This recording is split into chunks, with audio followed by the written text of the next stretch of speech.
Hi there, this is Jeff Cassman. I am here with my friend Ryan Grant of Mediatrix Press, and today we are going to be having a conversation that not often talked about, certainly not in public for Catholics, and that is the question of free speech, both how it applies to individuals as well as societies.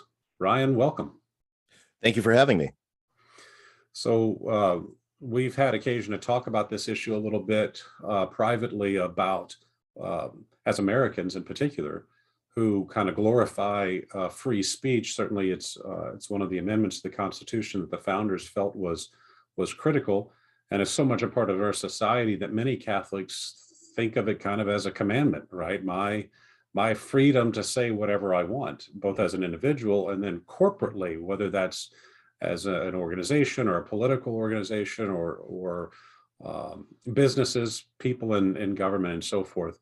And yet the Catholic Church has a very different binding teaching on this.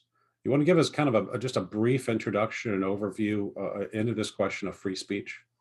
Sure. So the notion of speech and what you can say is guided in the Catholic moral teaching by the discussion of various virtues, most especially temperance, and then the contrary vices, which are, of course, everything that goes against it. Amongst that, there are certain categories of speech, which are, which would basically would be false, which would be defamatory, which would be, things of different ways that offend someone, attack Christ and his church, are unjust, would cause, sedition and things unjustly.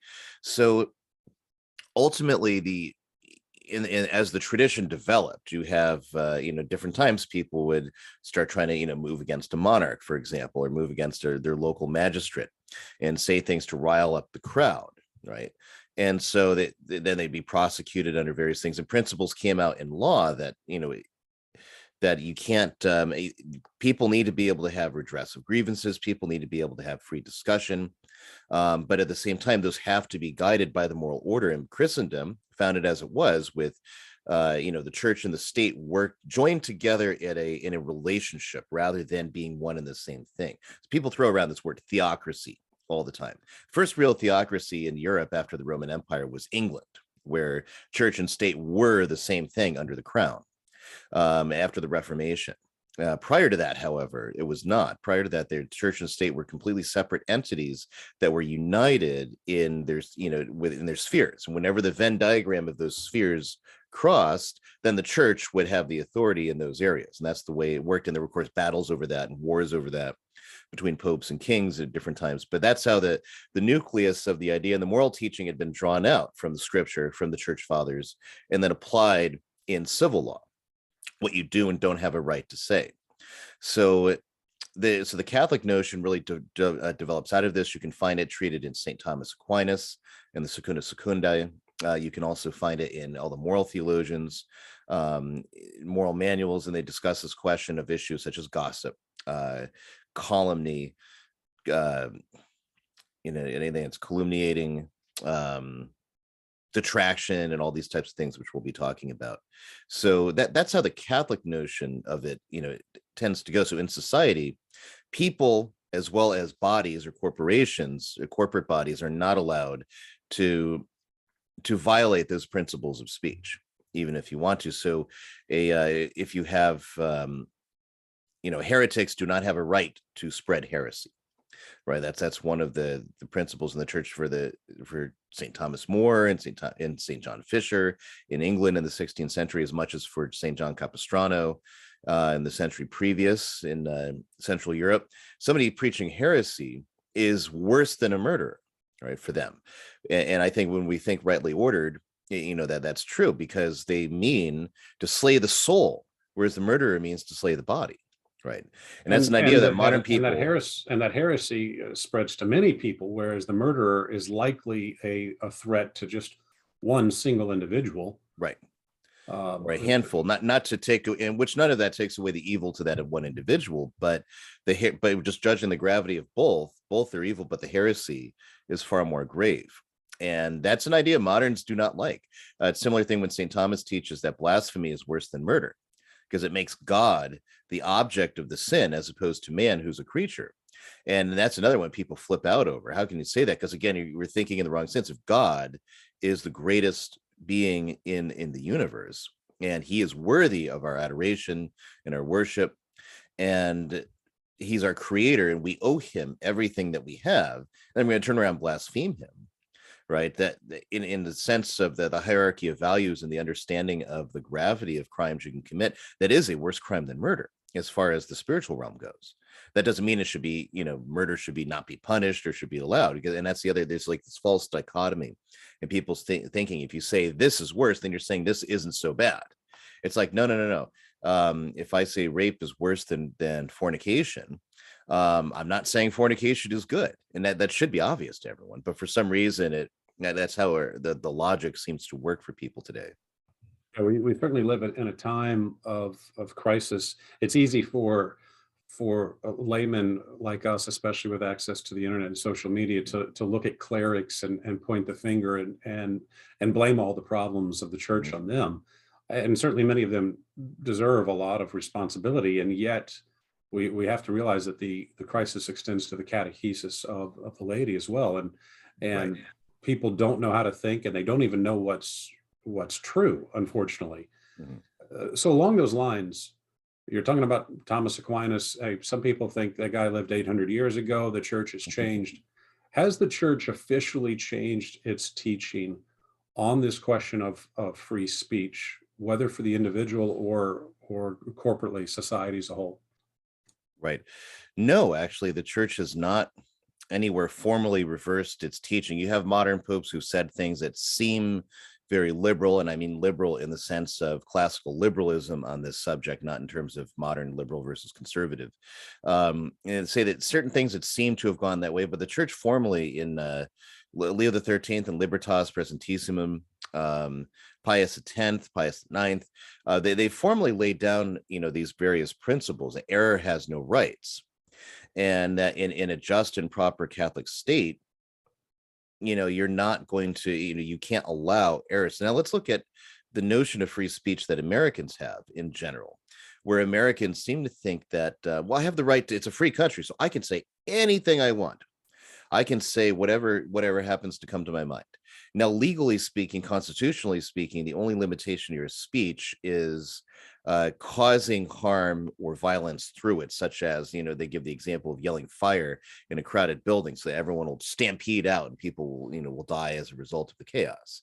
So they use that as an example of speech that causes harm. And it's actually on the basis of that the modern American state is now looking to curb free speech, which is somewhat amusing, which is on some misinformation now. There's actually legal papers being written right now that compare misinformation to yelling fire in a crowded building.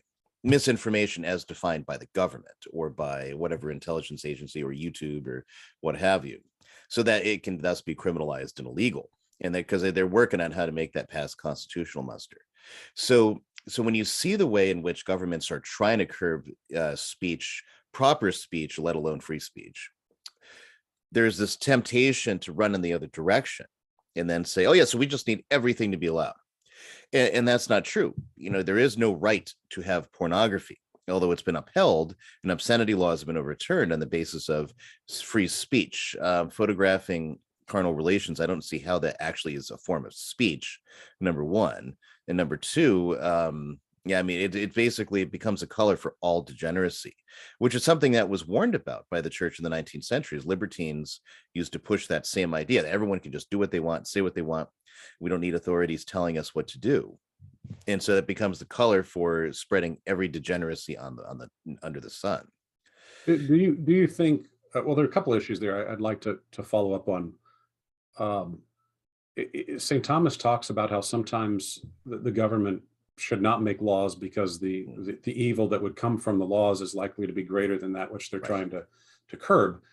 Do we have a problem with that when the government, like in our case, and frankly, many of the governments around the world, are not governments which aim towards the common good, and they certainly don't adhere to Catholicism or even Christianity. In fact, they reject those premises as themselves evil. Is it time to revisit the Catholic teaching on this and say, hey, no, the government is in fact the enemy of the common good, demonstrated by their many fruits of the Hmm. last, century or so. And that therefore it's better to go with the libertarian argument. I'll say libertarian, not libertine. Let's Right. keep it simple. Is it better to go with that argument and have a government of lesser powers and err on the side of abuses by individuals than to give the government so much power, which we know they will then abuse, knowing that it's very much the Catholic and Christian family that will be the victim of that, because they're not gonna limit pornography. No. They're going to limit the so-called hate speech, which threatens to undermine the kind of their totalitarianism. Right. Here I got to tread carefully because I have a number of opinions that are not in accord with various opinions in the Catholic tradition, not teachings, but opinions. The way that traditional Catholic jurists look at it, I lean far more anti-authoritarian myself. And there are certain things in the way the church is traditionally taught that I've looked at it and be like, I mean, or at least not through her theologians anyway, not that she's formally taught that we're bound to give obsequience to. And as much as what is the role of the state? The role of the state, they teach, is to uphold the common good. And what is the common good? Of course, it's the state of society that allows men and women to work out their salvation and acquire the goods necessary to do that and to secure the freedom to worship God. So if and that's the proper role of the state in any estimation really of any law the state imposes. So if the state is not going to be doing that, then basically it doesn't have the right to employ these things, contrary to how the church, because what the church means is for you to have a just society with a state that's run by virtue and natural law, and a state that's curbed from the predations. But today we don't have states that are even remotely like the worst of 19th century states.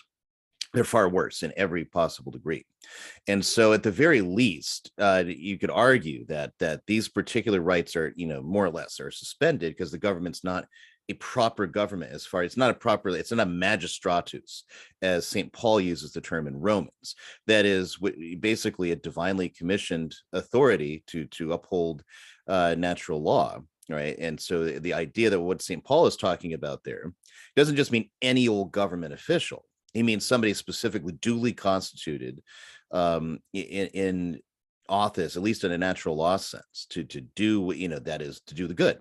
Because just as individuals have to do the good, so do governments. And if they're not, those laws don't become true laws, right? You can't proscribe the true religion. Right, any law trying to do that is itself immoral. Trying to prescribe the proper teachings of the true religion, say vis-a-vis the alphabet people. Right, I'm not sure if that's going on YouTube, but I don't want you to get banned. But anything like that proper Catholic teaching, just even citing Romans 1:25, is often hate speech. You can't do that. Citing the Catechism of the Catholic Church on teaching of those types of activities are, again, hate speech, according to many people, and they should be punishable. There are countries that do punish those as hate speech, such as in Canada, the bastion of freedom, Hong Kong. So here we are. And I think we apply the Catholic teaching properly. It's that the modern state is violating the trust that the stewardship it should have. And when it imposes those types of laws, they're immoral.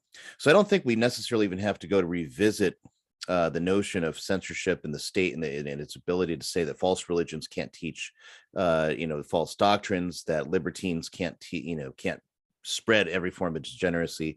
It's rather that the modern state is not prescribing things that ought to be prescribed. And so as far as the setting up of states constitutionally, I tend to look at it in the way that, let me get this book closed so that not shake this thing. I tend to look at it in a way that the less power that goes to the state, the better, especially because it's twofold. One, technology allows the state to have a far more draconian grip and allow for far more tyranny and far more obstruction of Catholic moral teaching. Number one, just at a click of a button. Two, technology allows us to form associations and partnerships and exchange goods and resolve problems in a way that makes a lot of what government does absolutely redundant. We really don't need it for 90% of the things that it operates for. It's just this bloated entity that that doesn't serve that purpose, right? The whole purpose of having government is because because of the fallen human nature, man is going to sin in such a way, and there has to be a vehicle of corrective justice in some way. So if we can obtain all the ends for which government is in a just situation is supposed to exist without it, then maybe, and then now there's a question of whether that can actually happen. And I don't know that it can happen absolutely, but I think at least in most of the things the government does today, from taxes down to courts, 90% of that is unnecessary. And I think we talked about this somewhere else, but prisons, if you put people in jail for violent crimes, and everybody who's not guilty of a violent crime is dealt with in a far easier manner or quicker manner, such as corporal punishment, which I think currently is illegal. It's considered cruel and unusual. But I mean, good grief, a caning. I mean, I don't know if anyone remembers that kid in Singapore. About 30 years ago, there was a kid in Singapore that had offended some crime there, so they were going to cane him. And all the pearl clutching in this country, was an American, so all the pearl clutching in this country over how horrible this was and how terrible and demonic and evil and barbaric. And it's like, so you would rather he get stuck in a cage with other criminals and beaten or threatened with beatings or put in a horrible environment like that for so many years, rather than just get a cane across his back 10 times. And what did he say after it was done? It didn't hurt that much. I don't know if he was just being an idiot about it. So it probably hurt while he was getting it. But at least when it was done, then it was done. You paid your debt. All right, you committed this crime, and it was deemed to merit this particular action. Now it's done. Now you rejoin society. Oh, well, that's over. You learned your lesson, right? And as opposed to being stuck in a cage for so many years, where you come out with a stigma, and now you can't get a job, and now you can't get even at the local grocery store, they're looking at you like you're going to rob the till any 2 seconds, no matter what the crime actually was. You had some ounce of some plant or whatever, right? We can deal with those kind of crimes without, because I'm not in favor of recreational use of drugs or other things like that, but I'm also not in favor of sticking people in a cage for them either. There's got to be a way you can solve that without the way government deals with that now. So, I mean, at so many different levels, what the church has traditionally understood in terms of her political philosophy, in terms of, largely it's because you got to look at the context in which people lived in the age of monarchies, in the age of, small or semi-republics or what have you, where the power, the technological power, did not exist for government to be as tyrannous as it is today. And I think that that what they put down works in ordinary times, but you also have to be able to apply where you're at in your circumstances, which presents a new problem, and work within the moral principles that the ancients have given us. Great kind of confluence of ideas here. You were talking about the lack of proportionality in the justice system. Mm-hmm. Let's talk about where speech comes into play with that. In the case of Julian Assange, Mm-hmm. So here was a guy who was not an American citizen, claimed to be a journalist of sorts, and published some information, doing what we would all say as Americans is free speech. Published some information that reflected negatively on the United States government, maybe some others, and shared some information that was not public, perhaps even classified. I don't remember the details. Mm-hmm. And the American government now wants to put him in prison. So let's evaluate that, if we can, for just a moment, from the standpoint of traditional Catholic morality. Right. So in traditional Catholic morality, the question is whether this constitutes detraction. So detraction is a sin, is when you when it's sinful anyway, is when you give true information about somebody that does not reflect well on their reputation or on their name, their trade, or what have you, when there was no cause to do so. And that's when it's sinful. So here's an example. Let's say you rent a house from somebody. Somebody goes to your local Catholic church, and so you rent a house from him, Mr. X. And it seems fine, but after a few months he starts violating, just showing up at weird times without giving any notice. He starts circumscribing, violating his own lease. He tells you can't use things that by your lease you can actually use.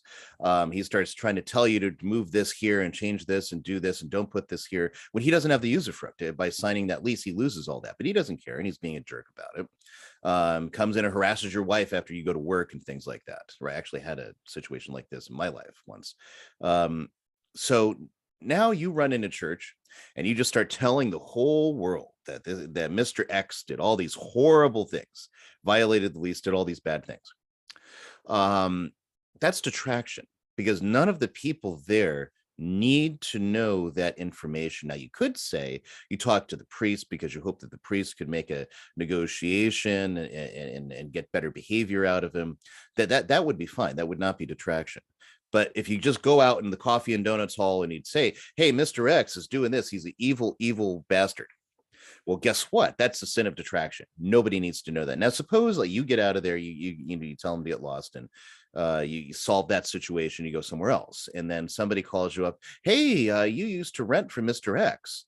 Now you can share all the true information because he's entering engagement. That's information that he needs to know before he signs that rental contract. Now, the danger for you, of course, is that is malice. Namely, you'll get a pleasure out of sharing all the bad things out of it. And that's the internal crime, which could make it a venial sin you have to watch out for, and say, well, he needs the true information about this situation, and then he can evaluate and make the judgment. And if he does, that's it. That's the end of it.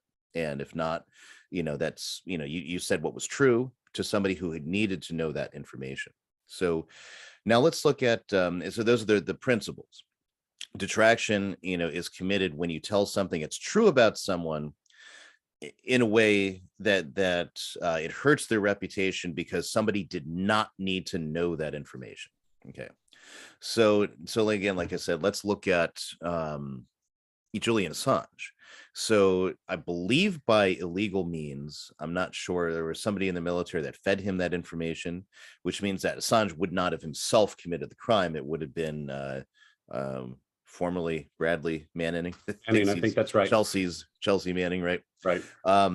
So in that case, what is he doing? He's showing true information. Now, do we as the public have a right to know if our government is committing war crimes? Yes, we do. Now, you can now certain things in classified information. I mean, my own opinion is that our government should not be doing 99% of what it's doing, and so that already lops off most. But certainly you would agree within that. You would certainly agree, though, that there are some things that the public does not have the right to know, like, right. For example, the name of an agent operating overseas who was the source of some information and who might be exposed. Right. He himself, regardless of your judgment of his moral culpability for a particular act, he does not need to be exposed. The United States people. I was about to get to that. Within the framework for where we operate right now. Yeah. Right. There are things, and the government may even have a reason for concealing information about a thing. They can foresee and make the judgment that it would morally lead to worse things. I don't know that they can outright lie about it, morally speaking, but certainly, the government does have a right to keep certain things secret if they believe that, and there's good reason to believe that releasing this information would cause, this great harm to somebody. So obviously it's like you keep classified and concealed who your foreign agents are and where they are and what they're doing. And because obviously I don't want them to die. I don't want bad things to happen to them. Even if they're doing horrible things, I want them to convert and stop doing horrible things. I don't want them to die. Right. And then they're like, well, where your nukes are located, where we actually have a nuclear silo. I don't think that actually needs to be known by every single person in the world. All right. And so on and so forth. So in principle, the government has that right. So the question is, so if you've got, video evidence of our country committing crimes against civilians, do we as American citizens have the right to know that? I would argue, yes, we do, because we have to hold our leaders accountable, because we, by voting for them and by at least our tacit consent to the system that puts them in power, we become morally responsible for those kind of actions at some level, at least indirectly. And so I don't support the murder of civilians. I don't support, carpet bombing Libya, for example, like that would happen in the Obama years. I don't support any, these types of things. And so if the evidence comes out, we need that. Frankly, I would argue it's true patriotism. You can't, the true love of your country is wanting your country to be better. And if you're not going to hold the feet of your government to the fire when they do bad things, if you're not going to try to make your country better, I would actually argue that's anti-patriotism. You're actually not loving your country properly if you don't want her to be a good and a just thing. Not, because obviously bad things will happen here and there. Every country is going to do bad things, just as every person is going to do bad things. But as the policy of the United States in the last 70 years has been to do bad things in other places so as to allow for more resources to be available for American companies or what have you, in the name or oil or what have you, in the name of protecting our freedoms. And then anyone who revolts against that hates our freedoms and is evil. So, that's got to change. And we can't change that if we don't know or have evidence of what's gone on. So that's why with Julian Assange, he revealed true information, but it was such that it revealed bad things that America had done. It didn't cause agents' names to be revealed or to be killed.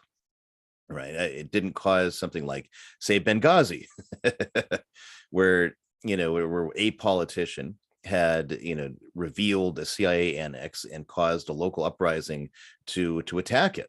And so that, and all the true details of that still are not quite known, who was responsible for that. But either way, it's, Assange didn't do that. So there are limits, though, to what you can do as a journalist. I mean, because there's a moral code that you should be following. And that's why we have terms like yellow journalism and sleazy journalism. When you fail to follow the moral code and you say, we got to get this information out, uber alles, it doesn't matter what, who we hurt to do it or how we do it. And that's, that kind of muckraking is something that people, generally find distasteful. It's why, you compare bad, to tabloid news publications like the National Enquirer, which mostly exists to feed people's appetites, the entertainment. And that's the thing, is when you gossip about people, and men are guilty of this too. Most people, like to attack women for gossiping, but men can be some of the worst gossipers too, because there's delight in sharing information and making it look like, oh, look, I'm so smart, I know this type of thing. And so that even comes to other people when it's very disordered. And that's another, and people get energy out of that, which then that's where the malice comes in, because you start to enjoy sharing information at this level or at that level. So there are limits to what journalists can do. It has to be truthful, number one, or at least reasonable. That like if they're writing an opinion about something, it has to be reasonable based on the facts. It can't be, I saw him in this city and there are prostitutes in this city, therefore he went to go visit a prostitute. That's such a leap of conclusion that as to be false, just on the fact of it, without any connective information. It's what we call hearsay, right? It's just unsubstantiated.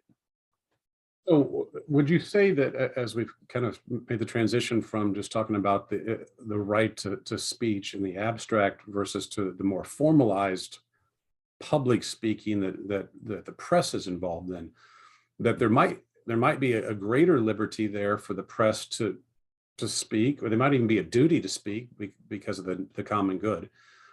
But that there also would be limitations on that. They don't have the right just to say anything, or the claim that, well, it's true isn't even itself a justification, right? So what, from the Catholic point of view, what kind of limitation should there be on the press, and what would be the consequences for violating that? So the basic limitations that should be in place against the press are that when they report on something, when they report on what a person is doing, or this kind of activity by this, because I mean, what's the juicy stuff? Athletes, government officials, Hollywood stars. That's the thing that they fill their pages with for the most part. But even as to story where somebody did X, is that there has to be limitations to the police reported this particular thing. So you take the police report, say, somebody committed some act of criminality, and this newspaper is now going to report on it. So we have the police report. That's our piece of evidence that we're basing this on. We interviewed people who knew him, and this, seems to corroborate this. And we're going to, put this story out there because the community should, have generally a sense that somebody has committed a very serious crime.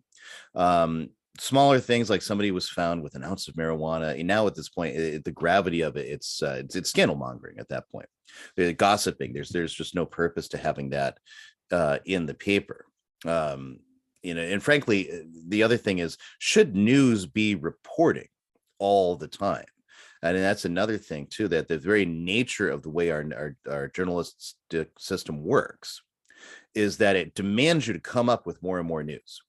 And when you have a model where you constantly have to come up with news, now the pressure is going to be on to fabricate news, or to turn something that isn't into something else, because you have to keep the pages going, to keep the print editions coming out, to keep people clicking in the modern context and getting more ads and what have you.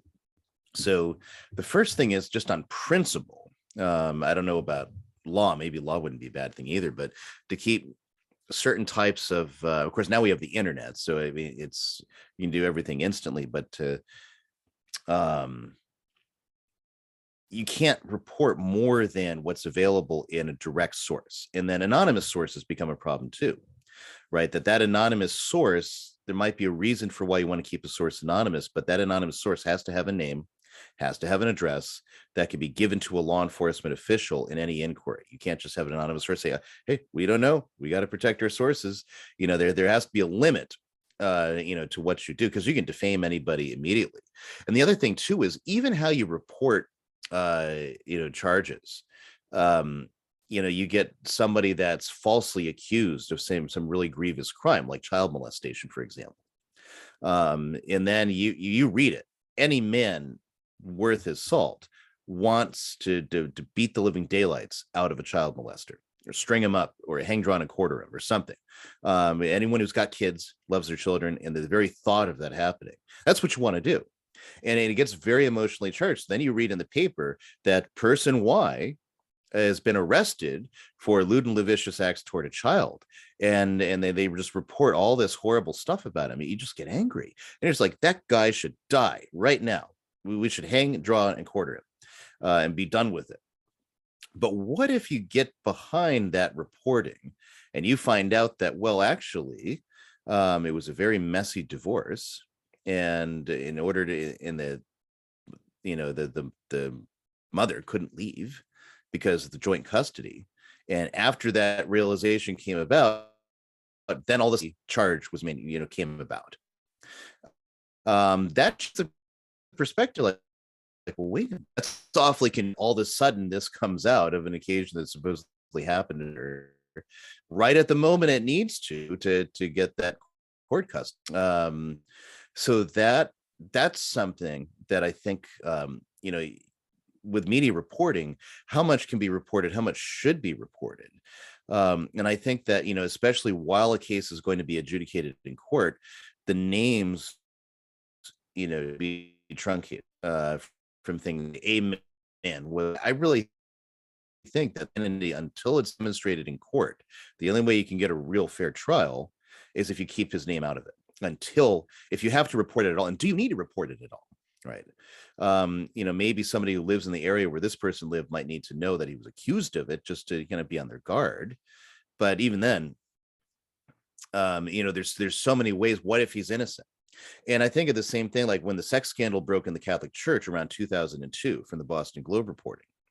In the vast majority of those cases, the priest admitted they were guilty. There was a confession of guilt. And there were a few others where they had not, right? And so everyone got fired up because now it became a big media thing. And the betrayal of so many clerics who've now turned out to be devils, essentially, you get angry. So now any priest with a slight lisp, any priest that, he might be himself guilty of like the worst pedophilia crimes you can imagine. And you think of the Richard Sipe report, which, as far as I know, has been documented very well and shown to be true, at least in most of its cases. And then documents a case where, these two priests were raping little boys, and they begged them to stop and asked them why, and then said, well, God makes some little boys for pleasure. It's like, you hear that. I'm sorry, I want to mercilessly beat that person until he's dead, that priest. But now, because of that, anytime you hear an accusation, oh no, look at, we've got another child molester here, but did he really do it? And we don't know. And anybody can say anything at this point. Anyone can come out and accuse a priest of doing X. They'll protect his identity. And for all you know, it's completely false. And, we've known a few people that have been falsely accused of one thing or another in priests, and sometimes really absurd things. There was a case of one fraternity priest that was accused of having fornication with this 14-year-old girl, because all on the basis of she came up and asked him a question about spiritual direction in the parking lot. And someone observed it and called the bishop and made a complaint. And the person involved, the people involved denied it. And there was zero corroborating evidence. And the bishop still sent that to pastor. And the priest had to go, to be suspended for 6 months until they got a judgment from Rome about it, because of all the new rules that are in place. And it was even reported in local papers. And what did he do? There was never any evidence that, apart from one of his female congregants came up and asked him a question. That's all you had. But if you read, something in the abstract, priests dealing, behaving in an improprietous way with women, priests having fornication with women. I mean, there's all kinds of things you could spin out of that. And then, and I even think now, if you gave me the lispiest priest and he was accused of having raped some boy, but the evidence was extremely weak. In fact, the evidence is almost non-existent. I would still say, his disposition means I probably wouldn't be surprised if he was guilty, but I'm not going to assume that until we at least have a case to prove the evidence. So that example that you were just sharing with us of, some people might call that priest credibly accused, right? Because the person who thought they saw something inappropriate in their own mind, somehow they thought this is a credible thing, so they took it to the bishop. Mm-hmm. You and I know from standing on the sidelines that that's not actually a credible accusation. Right. That's just gossip. Yeah, and yet the bishop acts on it, and then some journalist or a tabloid masquerading as authentic press says, "Oh, this priest has been accused," and then that becomes a story, and maybe multiple stories, and so forth. What is the moral culpability for the press in that situation? And then secondly, what's the responsibility of the government or the church to punish that conduct? Because if there's no punishment, then it's a license to engage in that kind of activity. Right. So there's a story that's related about Saint Philip Neri, that a woman came to him for confession and confessed that she had gossiped about her neighbors and spread stories about them that were false. And so St. Philip delayed her absolution and said, before I can absolve you, you made a very good confession, but before I can absolve you, I need you to do something for me. It can seem strange, but I need you to do it. I want you to get a chicken and I want you to pluck it and save the feathers. And she said, okay. So she got a chicken and she plucked it. And then she came back and said she had done this. And the priest said, good. Now, do you save the feathers, right? Okay, good. Now I want you to go out in the city square and release those feathers into the wind. And it's really okay. And she did so. And then it went back for absolution. And then St. Philip said, all right, now I want you to go throughout the city and all the lands and the outskirts and pick up every one of those feathers, each and every one. And she said, well, that's impossible. I can't possibly do that because they've blown us so many places you can never find them. And he said, exactly, just as your words have gone about in so many places, they can't all be found and corrected. And she took the lesson, and as the chroniclers relate, it did not sin in that way again. Right. So the effect, it goes very far. St. James talks about this in his epistle in the New Testament, about how the tongue is a fire and how much destruction the tongue can cause, though it is a very small member. And so the more so when you gossip and when you have your tabloid news or what have you, any news organization that's going to take something, it's not substantiated, basically declare the person to be guilty in the court of public opinion, or put in such a preponderance of writings based on almost nothing that the only people are going to read that and just judge him to be guilty. That's a far graver thing than a couple of high school girls at the locker gossiping about such and such boy in the school. It's far more, because it affects so many more people and permanently can ruin somebody's reputation when they're actually innocent. And so and we don't know. That's why you need to have a fair trial. So doing so, a newspaper that commits calumny or detraction is a far worse and evil aggressor than some guy who just says something on, say, like Fedbook or Twitter. He's affecting far more people because it's an organization that lends credibility. News organizations can get people fired from their jobs. They can get people doxxed. You see the Washington Post is calling up people that might have given $40 through Give, Send, Go to the Canadian truckers. You have the Washington Post publishing names of the Boston Globe published names of people who were at that Charlottesville event, some of the fine folks. And I actually met one person who was there as a citizen journalist, and he happened to get photographed. He's got his camera, but he was smeared all over. He was identified by these journalists and smeared as a white supremacist. And he was just there to kind of document it. He wasn't even at all a white supremacist.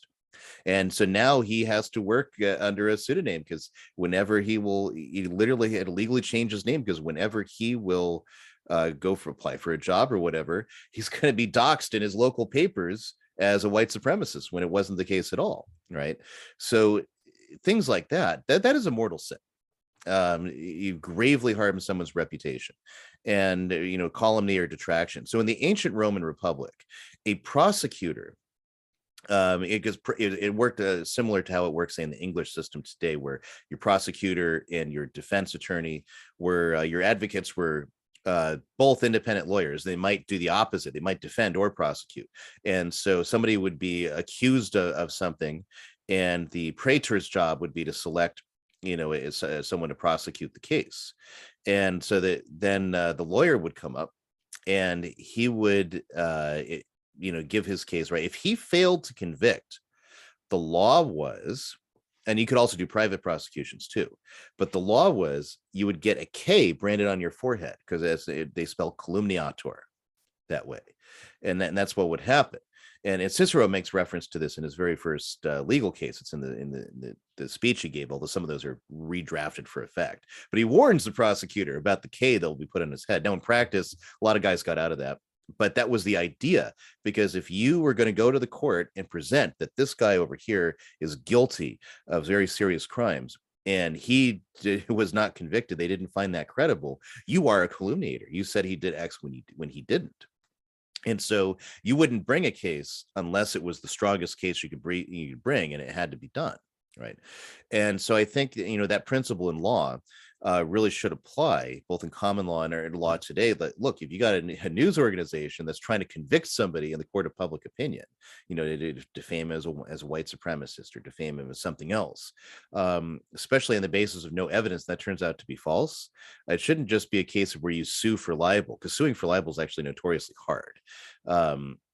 It should be, your organization is disbanded, or whoever approved the story goes to jail, one or the two. Or himself gets some kind of corporal punishment if we judge that shouldn't be a crime for which you go to prison for, or what have you. But there should be some very serious legal consequence for that, because of the gravity of what it causes in society.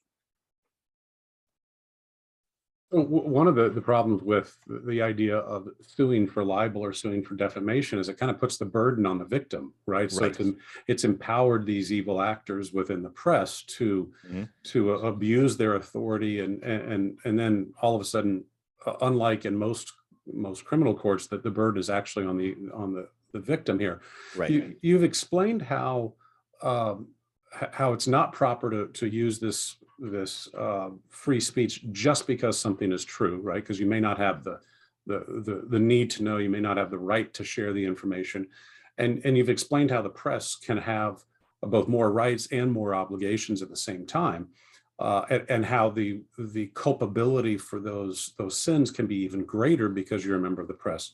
But what about the status of the victim, right? In the case that you provide the example of, and we've seen lots of them where priests have been falsely accused, not just by individuals, but by the press. Is the dignity of the accused, does that make it an even graver offense if, for example, they have the status of a priest? Right. Um, in Catholic teaching, yes. In of course, in American law, there's a radical egalitarian concept, so it really doesn't matter. Um, and is actually, it's even more, it's less serious, like if you're a hated class, like a lawyer or a politician. But for the classical Catholic thinking on the subject, yeah, there is one for nobility, that calumny or attacks on nobility were like a sort of natural blasphemy. Like it was, because here's God's anointed, and you're speaking against him unjustly. And they traditionally, this is how it would. I'm not saying I necessarily agree with it to that extent, but the dignity of being a monarch was considered great. And if you go back to the church fathers, being a priest was of a far greater dignity than being the emperor. So and there you get into the problem, like clerical privilege, for example, the independence of the church, that the church tries clerics for crimes.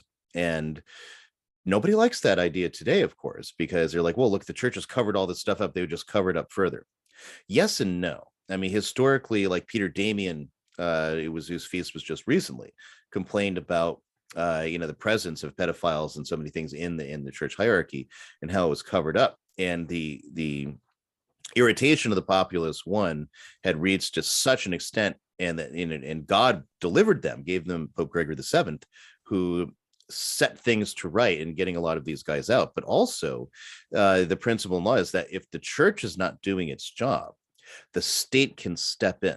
And so if the church is not taking care, for example, of even though normally they would judge their own members, but then the state could step in and take care of that for them. So, and which did in fact happen historically. So, so it's not a question of, okay, well, if we allow the church to govern its own members, that, because they still have to deal with their own court of public opinion.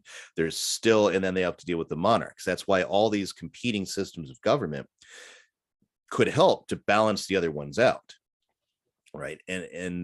But now today, if you look at a priest as God's anointed in a far greater way than any king, he offers the holy sacrifice of the mass. He does more in a day than I can do in a lifetime, right? In terms of, the power of the mass. So, if you take somebody like that and you falsely accuse them, and the thing is, like, when is a lie a lie? Somebody gets out and says something that, now they might not mean to lie, but what they say could be factually wrong. But when is it when a person is said to lie? It's when they say things that are false and they know that they're false, right? That's when somebody is lying, versus he's telling a lie, he's saying something that's false, but he might not have the malice that's involved in a lie. Now, there are certain things that you can determine on the outside that show this person knows it's a lie, right? When you have obviously exculpatory evidence, or it's not clear this person is absolutely guilty and you are saying he's absolutely guilty, right? Those would be lies. Based on what you have, that then you could prove that somebody lied because you have the contrary evidence right before you. So, like in theological writing, Bellarmine actually uses, it's one of the few times that he particularly attacks someone, usually be Calvin, and he's saying, but here Calvin is lying. And and he'll lay out the basis for it, because Calvin annotated this document which says this, and it says the opposite of what he's saying here. So so by that he could actually convict Calvin of telling a lie in that instance. It wasn't just being thrown around like an insult. Yeah, look at this guy lying. So the same thing is true in now. If you're got a news organization, you got somebody on a blog or on Twitter or whatever that's attacking this priest as if he's guilty, but the basis for it is merely that he's been accused. He might be wrong, or he might just be lying. And if you look at, well, what's the basis of that evidence? You are assuming he's guilty, based on this. It's far more grave when it's against a priest, because here's the other thing. That priest goes to, let's take the current example of Father James Jackson, because that is now so publicly known that he's been arrested for what would be a horrible crime if he's guilty. I've known the man for years. I don't believe for a second he's guilty, but that doesn't mean, maybe I completely misjudged him, and everybody who's known him for a long time is wrong, and he's fooled everybody. That could be. But if he's acquitted, which I believe he will be, Where's he going to go? How is he going to operate in any parish? He can't. Anywhere he goes, the fact that he was arrested for this horrible thing of watching child pornography, even if he didn't do it, doesn't matter. He's finished as a priest. He's never going to be able to function in any kind of public capacity. So, And of course, if and when he is acquitted, the coverage of that will be, on some back page 15 or whatever, right, and so there'll be no restoration of right. of the reputation. Even under the best of circumstances, they wouldn't be able to do it, even if they tried to give it the coverage, Hmm. right? Because the very nature of scandal and the breathless speculation and so forth, is going to inflame people, and so that the press in that case could never, even well-intentioned, could never restore it. Right. Is there, we've covered a lot of ground, but is there a problem either within our nature, or maybe particularly with Americans and our exposure to so much information? There's so much sharing. Do we have a disproportionate interest in knowing things about other people that we really don't have a right to? Hmm. And does that aggravate this problem, particularly on the press or people who call themselves, bloggers or journalists or whatever? Hmm. What do you think? I think it's true. There is a lot of unhealthy desire for news about things that we just don't have a right to know. The idea that there's a limit that curtails our right to know and our right to say things is anathema to most American thinking. And so, and really, why is the press out there doing these things? Is it just that the handful of people that own all media in this country, enjoy seeing this kind of thing going on? Or is it that people want this kind of information? People are at least perceived as desiring this sort of information. Why is the National Enquirer still there? Why do people still pick it up and buy it off the grocery store shelves? It wouldn't be there if people weren't buying it. And they know most of what's in there is false, but they get a certain pleasure out of reading about all these Hollywood celebrities that are in bed with some other Hollywood celebrity or what have you. Um, and they enjoy things like that. And so I think as a populace, if nobody was buying or consuming this media, whatever about government propaganda and control and everything, there's always a certain point where the market has to have its say, as it were. And so you can't sell something that nobody is buying. Unfortunately, people really do want this information at some level or another. And I think that's one of the main problems. And that's one thing that in traditional Catholics, unfortunately, are no better. They should be. But there's a lot of traditional Catholics that are perfectly happy to scandalmonger against the Pope. And I'm not a fan of this Pope by any stretch of the imagination. Or cardinals or whatever, and they'll say all kinds of scurrilous and terrible things about them that there's no evidentiary basis for, but it gives them a certain pleasure. It's like a validation of where and who we are as traditionalists, where, oh, look, he did this thing. Isn't that terrible? And this is evil. It makes me feel better as a trad. That's a big problem. That's something where I think traditional priests can help their flocks, especially in waking them up to what these sins are. Yes, they are a problem. And men, just because you usually associate gossiping with women, don't think that you can't do it. And again, it's because I've seen and heard it. And it's not, and myself have been guilty of it at different points in my life. And so that then the priests need to bring forth the eternal consequences for this type of thing. And just as in the civil sphere, the government needs to bring, the temporal punishments for, large organizations doing this type of thing. But, and that's what, because then again, it's like so many things, the bottom grassroots level, that's where a lot of evils are cured. And if people are cured where there's, I don't need to know that. I don't want to know that. I mean, somebody recently told me, was about to tell me, some event with some people that I know that was very bad. And I like this individual and I like the other individuals. And I said, I don't need to know it. I don't want to know it. Right. Unless, they're axe murderers and they're coming after me tonight. I do not need to know that information, whatever it is. And I don't care. And then that's important because it's like, and if I was doing business with them, I'd say, well, is it related to business? And maybe like, well, no, then all right, I don't need to know. Or if it is, then okay, then let me know. And most people would just be like, tell me. It's not because I'm so much more virtuous. It's just because God has shown me over time how this all these things work. So and I think that's the cure. Ultimately, is curing the populace of its evils, which based on watching libs of TikTok and things like that, I don't know if it's going to happen anytime soon. We've talked about how the offense can be of greater gravity because of the status of the victim. We talked about priests. It could be a cleric. It could be the emperor, the president, even the president of the United States. It would be a greater offense to, if he's your victim than if it's just a regular guy. But what about just a regular husband and father? We live in a society where it's not popular to be a man. It's certainly not popular to be, a devoted husband and father. If the press chooses to make the target of their reporting a person because of his status as a husband and father, is that a greater offense? And does that family have any right to privacy, or is it just a free for all for the press Right. because they think they've got something that hungry audience of theirs wants? Right.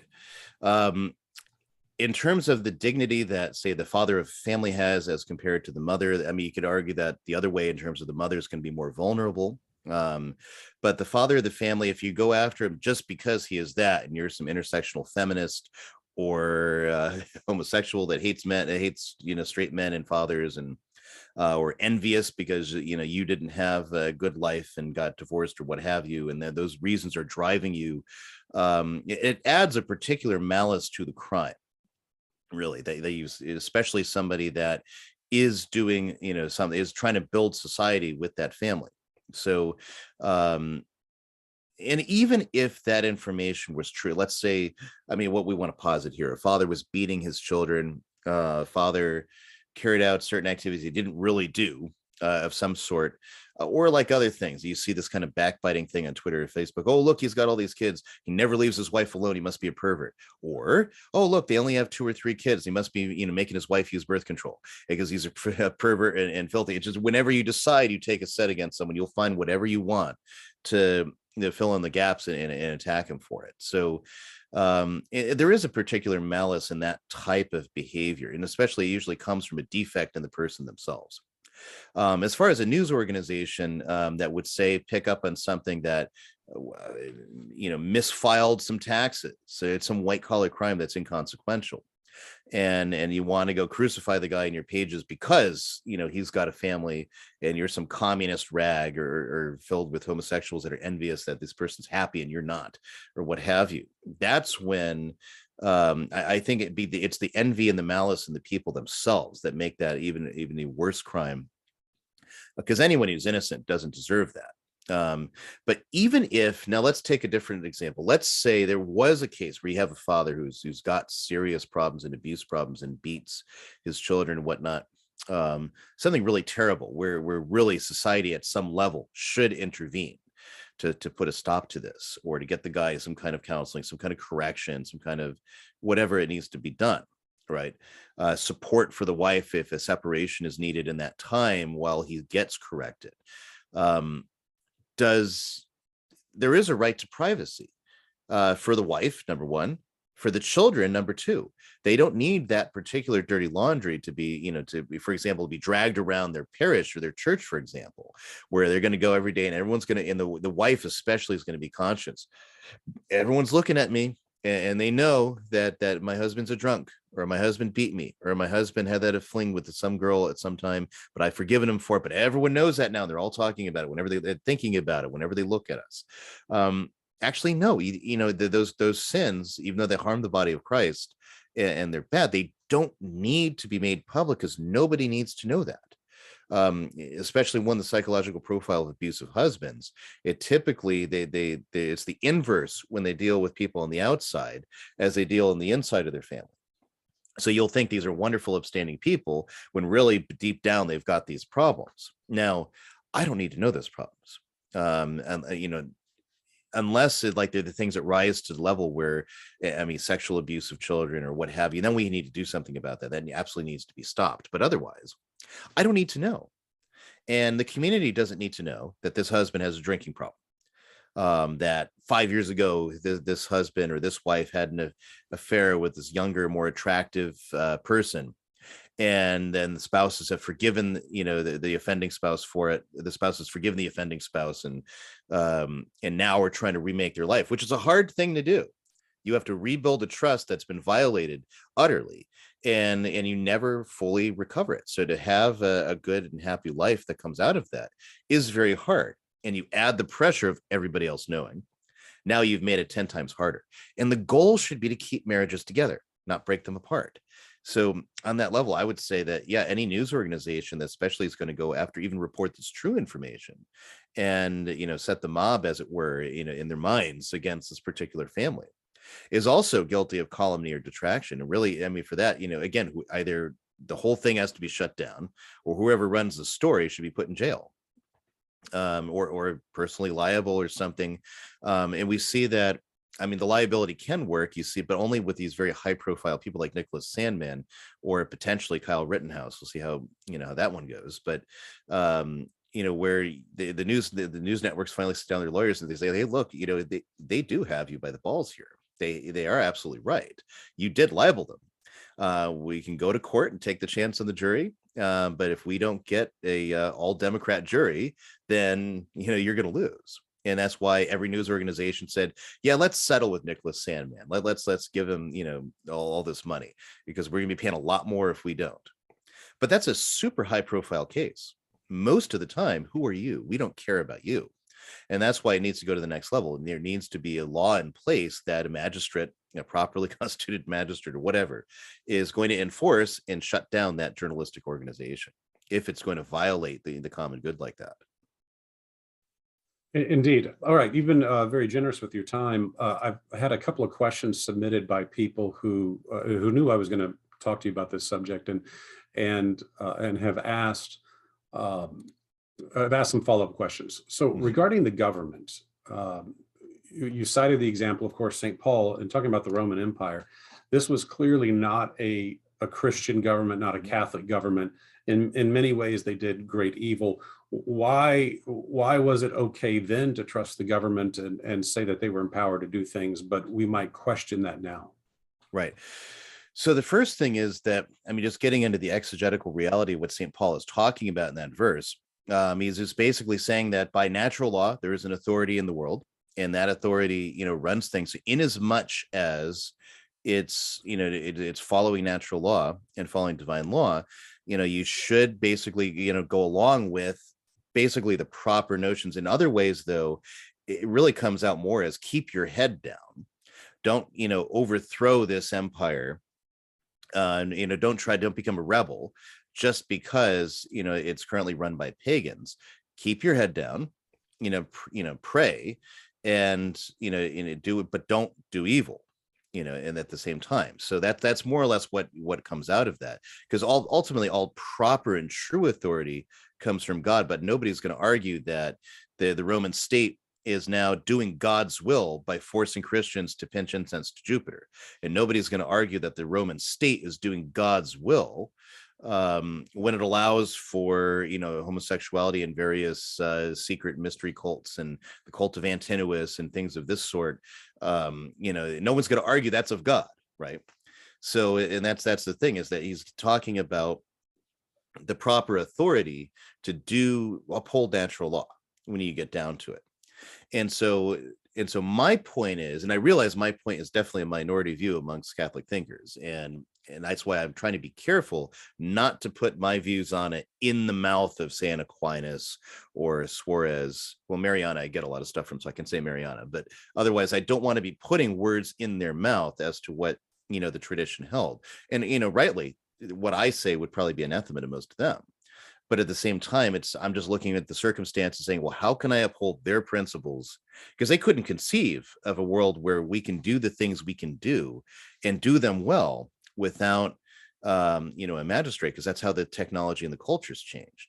So, and I say, ultimately, in my system, there's still going to be government as well, right? Even though I sometimes describe myself as an anarchist, that's not fully proper. And it's not on a Rousseauian or a anarcho-libertarian scheme, but it is certainly on the notion of it is that we don't need government for most of what it does, because we can uphold natural law and the right worship of God in good order in ways that are less coercive than government, and that essentially that when most of what government does doesn't need to be done to uphold those things. And so that we can reduce everything to local governments made up of the actual business owners in a city or province, and they make kind of the basic decisions. You can still have law based on common law or natural law. You can still have lawyers and still have judges, and you'll pay the judge. I mean, in a lot of like the way it worked in the early Roman Republic, jurists and officials that paid by the state to manage state business, they didn't exist. You went to the priest and you would pay the priest a certain amount of money, right? And it was called your sacramentum. It was your oath. And so the priest then would look at your case and he would render judgment for you. It wasn't like some full out government official, not so much later. And that worked, and people would accept the judgment of the priest and they'd move on. Now, I'm not suggesting make the church, responsible for those things, but you go to a judge who's proficient in the law, and everyone, both sides pay him, and he's going to render a judgment based on the law. And if he's reckoned as properly interpreting the law and, giving an opinion that's right, he's going to continue to get business, right? And so you would only need the authority to step in if you had egregious problems. And that's the thing, is that government should be something that is reactive rather than proactive. It is something that, okay, we had this problem, so now we need to establish this level of law or this kind of enforcement to deal with it. And then once that problem's been dealt with, then, all right, well, it's not serving its purpose anymore, so we're going to get rid of it. And that's the way things should work ideally. I've got somebody here saying I should be able to talk to my husband about anything I want to without being accused of gossip or detraction. It depends on what you're going to talk to him about.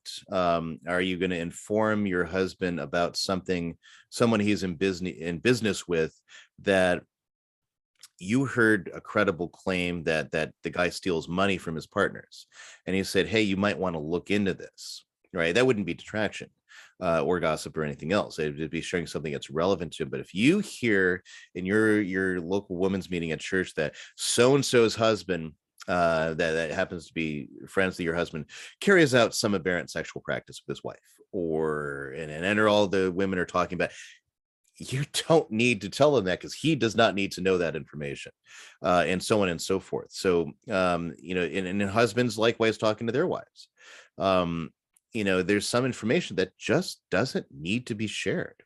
So not everything, some things certainly, but in like a woman should be able to confide in her husband and as her best friend, really, to be able to repose, with him and explain things. But just even amongst best friends, let alone, spouses, you don't need to share everything about what's going on with other people. There are limits to that have been traced out by the moralists. Next question is, based on what you've said about the press, should the church be in the business of regulating the press? Mm-hmm. Should Catholic news organizations be regulated by their local bishop? Okay, now Catholic news organizations, I think so the problem is going to come in here where, looking at our situation since Vatican II, they're going to shut down traditionalist newspapers and set up the progressive ones. I think ultimately it comes down to this. And so the church, like in Christendom, the church laid out the moral principles and the state employed them. Public acts like matrimony would be carried out by the church, and the state would enforce their civil effects. And so if the husband abandoned his wife and is torn and drinking it up in the tavern, the magistrate can come in and say, get home to your wife and provide bed and board, or else you're going to jail. Right. You're going to be fined or punished or what have you, because we are enforcing the civil effects of this public act of marriage. But the state wasn't doing the marriages like, of course, they do today. The state wasn't coming up with the principles of moral law. They're enforcing what the church is teaching on that subject. So I think the state can, or the government or whatever situation you've got would be enforcing basically Catholic principles on the press. And like we said, finding an individual or providing corporal punishment or arresting or whatever, somebody who authored a story and approved a story that was on its face clearly, without question, defamatory. And the other thing too that comes in, promulgation of law, that when you make a law, it's promulgated in such a way where everybody knows what that law is. That's really an important thing in traditional jurisprudence, is that any law is publicly promulgated, so you know. Now 90% of the laws in the American Republic, nobody knows what they are until they run into it, such as in your case, you'd never heard of mail fraud or what that is. I imagine people commit that crime every year, a good number of people, without even knowing that it exists or what it is, or that they've actually violated it. And there's so many laws like that. Just read that book, 3 Felonies a Day. And you see that they're constantly coming up with new laws, basically to ensnare and entrap people and make them guilty of something, to keep the legal profession going, give them more work, which is simply an asinine thing, but when you get down to it. So a law would be promulgated.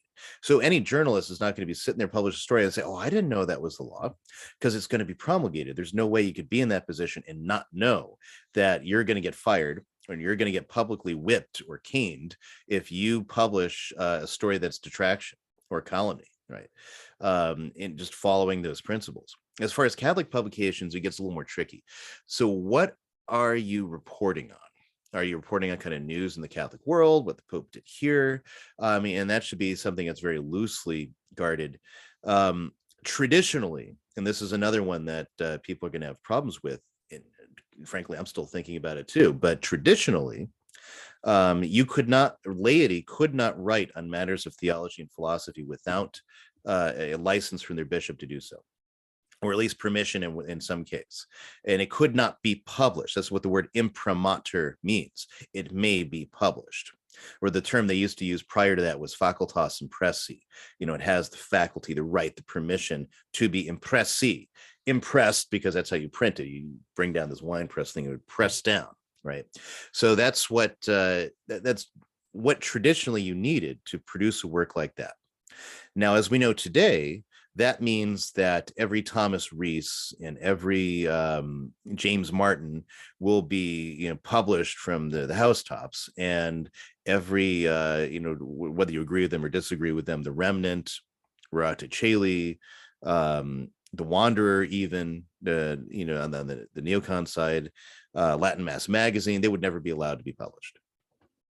So in the current climate, so that kind of brings that question up.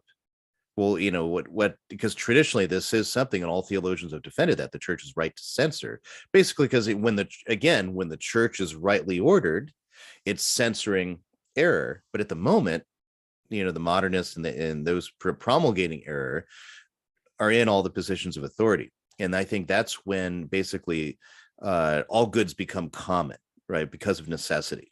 And so the moralists talk about this in terms of like, in the 7th commandment, is it theft to steal something in an emergency situation? That is when you're on the point of starvation, you've got nothing, and you walk through and you see there's apples at the shop, and so you just grab one and go, because you're going to die if you don't. You have nothing, right? And the moralists teach that that is actually not the sin of theft, because you're constituted in extremis and all goods become common. But now, if the shop owner comes in and he sees that and he's like, so you're stealing from me because you're starving. Oh, here, well, just come around back so nobody can see and I'll give you food. Now you're no longer in extremis. And so you said, hey, I wonder what the other shopkeepers got. Now it would be the sin of theft, because you're no longer in extremis. So, taking that same principle in terms of the spiritual nourishing of the soul, if you had modernist bishops and modernist, cardinals or whatever, forbidding any properly good traditional spiritual material from spiritual writers, or say forbidding the Summa, forbidding whatever, and only allowing you to read your Daily Box, your von Balthasars, or now in present day your all your Ronerites and followers of Teilhard de Chardin and people like that, and your Thomas Rees and your James Martin. That's all you're allowed to get. All goods now become common. And so then in that point, you wouldn't be sinning by violating these traditional principles because you had to. And so, and that's because that's the problem. That's exactly what they would do if they were, again, to insist upon this power. It's like I probably wouldn't be able to publish a bunch of my books. I mean, there's anything I reprint, has an already has an imprimatur on it generally. But any translation I do, technically, it doesn't require an imprimatur in order to be published. But if it was, say, to be used in seminary, for example, I publish a couple, the two catechisms that I translated, Bellarmine's Catechism and Canisius's Catechism. In order to be used in public instruction at a Catholic school, according to the modern canon law, they would require imprimaturs. And so already, now, what if they expanded that to anything you publish? You have to get an imprimatur for it. Now, now I'd be in a bigger problem, because I send that down to Boise, be like, well, this isn't in accord with Vatican II. Yeah. And so who knows what they would do with any of it. All right, last question for you. This one comes from a non-Catholic whose ears pricked up, I guess, when you said error has no rights. He wants to know, he wants to know, what would be the punishment for a heretic in a Catholic society who was obstinate in speaking his heresy? Right. So the way this was dealt with in the ancient period was exile. So you take after he was formally condemned. So you take someone like Nestorius, Eutychus, various individuals that were formally condemned by an ecumenical council. And the emperors then enforced the judgment of the church on them, that they would be sent into heresy, into exile for their heresy. In the Middle Ages, you had an increase in gravity of certain crimes that heretics would commit. And it got to its boiling point with the Albigensians, that is the Cathars. And they, it's interesting, it used to be a talking point that certain Protestants would use in pamphlets. Oh, look at the church extinguish the Cathars, right? But then they started looking into what the Cathars actually taught, and that talking point disappeared from just about everybody's pamphlets except for the Jehovah's Witnesses. So because they realized they didn't want to be associated with them, and rightly so, because these guys were very bad people. They would seduce women into prostitution cults. They would kill and murder clerics as well as state officials, and that's how church and state get united for the Cathar Crusade to blot them out. And it's at that point, and with the way in which the church proceeded to carry out questioning of Cathars, they were allowed to lie. So any oath they gave was, not considered valid. And so you'd have to really work with these people, get out what they'd actually taught. And then generally the goal would be to get these guys around to believing in the faith.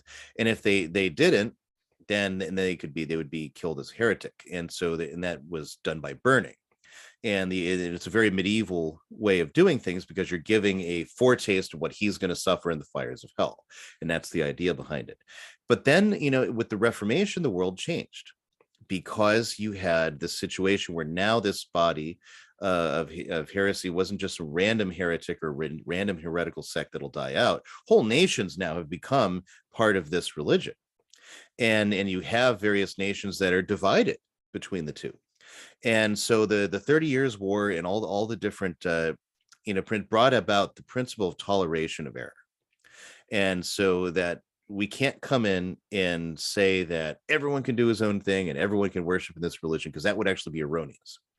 But at the same time, we can tolerate error. And the Protestants, monarchs likely took this, similarly took the same stand, that will tolerate Catholics and Papists, but they will be a certain level of second-class citizens. So they can have their churches, but they can't ring the church bells for their masses, and they can have their priests, but the priests can't go about preaching by law, and that because the official state religion would be, say, Lutheranism or what have or depending on where you were. Or in England, it was a slight, the Church of England, which is a mix of Calvinist doctrine with Catholic style worship, at least for a long time.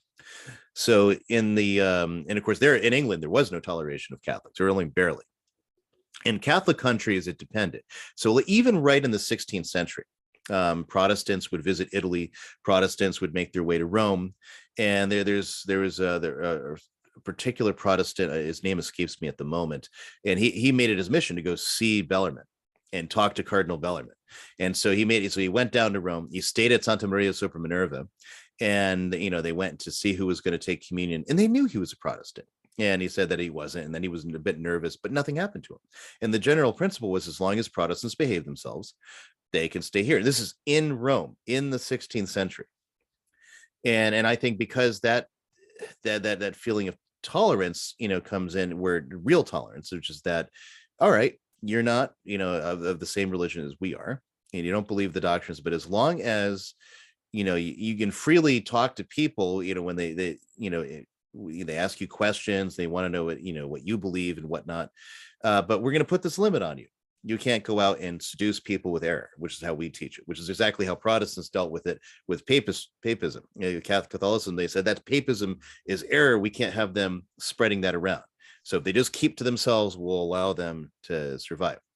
And that's the principle of toleration that historically had, was in a confessional country the last few hundred years. So there's no doctrine that we have to go out and murder our neighbors because they're I mean, I have a very good friend who's a Protestant minister. I recoil at the notion that I would be involved with grabbing him and delivering him to the secular arm to deliver, punishment at the stake or something like that. And he likewise. So, because I mean, as American Catholics, especially, it's really not who we are. And so there's no doctrine that absolutely necessitates you have to deal with a heretic by killing them, by persuasion, but ultimately the church has to do something to protect the common good of the people in the true faith. And so that might be various ways to say, we tolerate this person and we're going to limit what they can do to a certain extent. And so that may be the thing. A lot of it too is like the character of the culture, because the culture changes in the 16th century.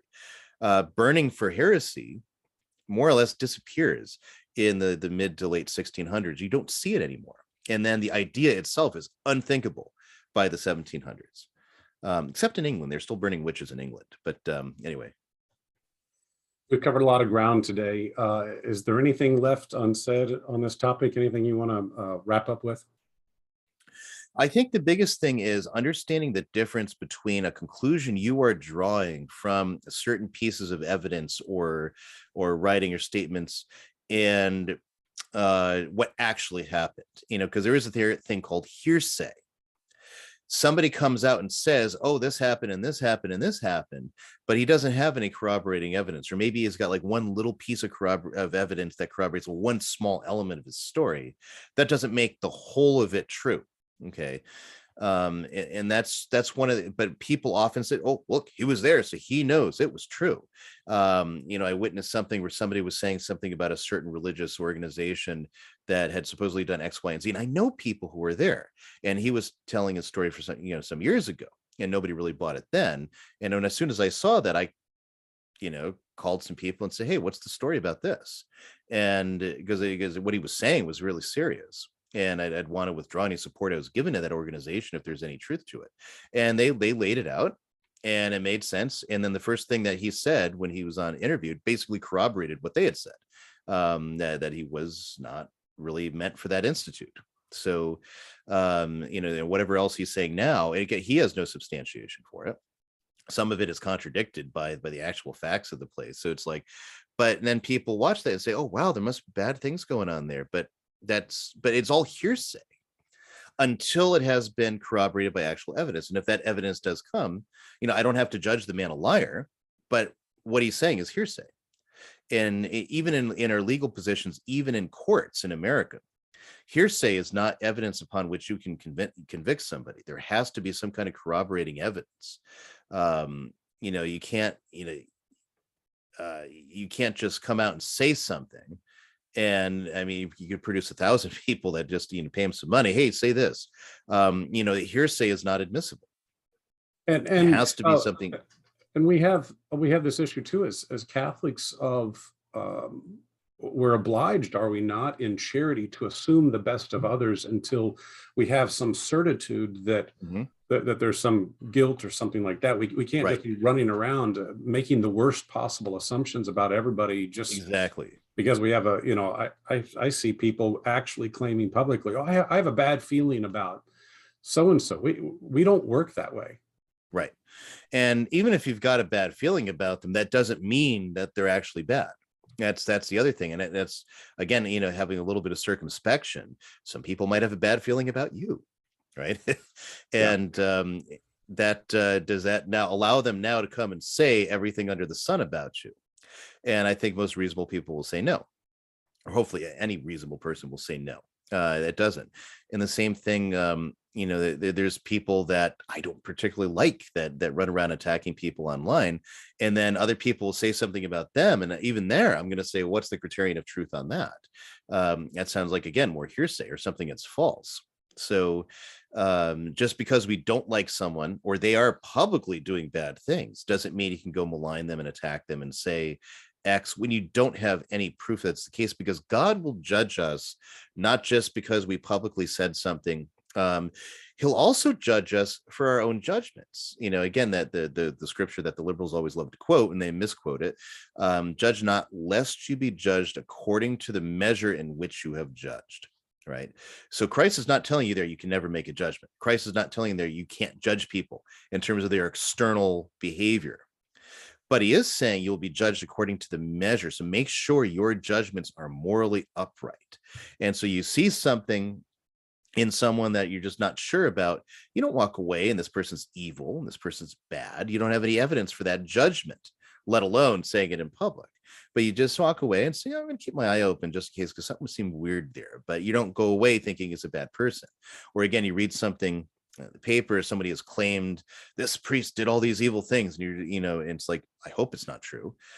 I mean, like I said, but 20 years ago, when all that the main brunt of the sex scandal broke in the church, I was ready to believe any bad thing about any priest who told me did anything. And then as the years have gone by and I've matured a bit and I've looked at and had cases of priests I knew that were falsely accused, then I've looked at it, I look at it with entirely different eyes. And now I see a priest who's accused of, like, man, I hope that's not true. And if it is true down the road, then, God have mercy on that person. But in the meantime, it's like, unless I see absolutely, convicting evidence, I'm not going to buy into that this is the case. And so I think that's the most important thing, is not just what you say. Morally speaking, it's also your interior judgments that you make about a person that God himself will judge you for.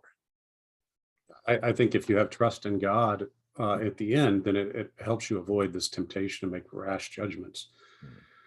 Okay, my friend, thank you for being with us. It's been great. You've done an outstanding job illuminating this subject for us, and we're grateful for your time.